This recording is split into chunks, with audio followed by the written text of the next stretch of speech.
Welcome to Huddleston Bolen. Today we'll be featuring Scott Sheets, a partner in the firm's Huntington, West Virginia office.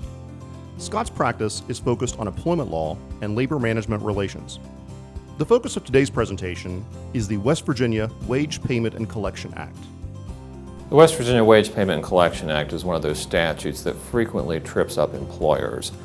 The Act has specific provisions with regard to how you pay employees at the time they're either terminated or resign.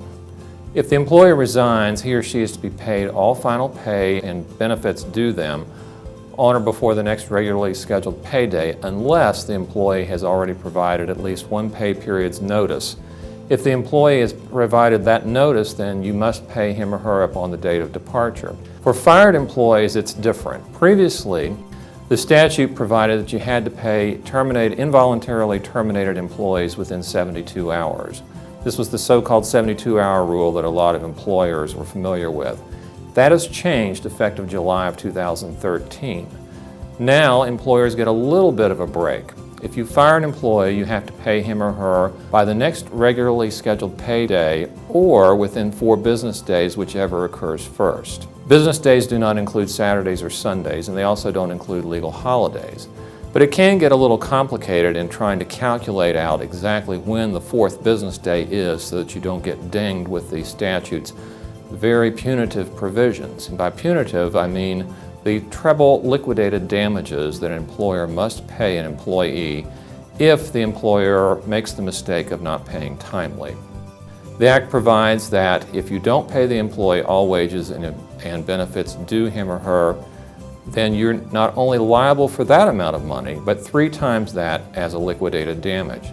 In addition, if the employee has to obtain legal counsel in order to get that final pay, you're going to pay the attorney's fees as well. A simple way to avoid all of this is to plan ahead. You pretty much know if you're going to fire an employee, and if you're going to fire an employee, get the pay ready before the day of termination so that when the employee comes in and you deliver that sad news that they're no longer going to be working for you, you're either handing them a final paycheck that includes every possible dollar that's due him or her, or you're informing the employee that that amount's going to be direct deposited into his or her account by the next day. And that way you don't have to worry about calculating out 4 business days. You've got the money to them timely. Again, this is an act that is very dangerous for employers.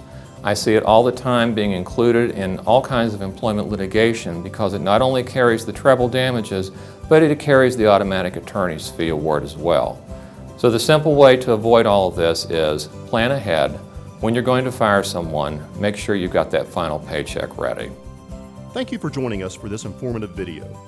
Please don't hesitate to contact us at Huddleston Bolen for more information or to discuss your legal needs.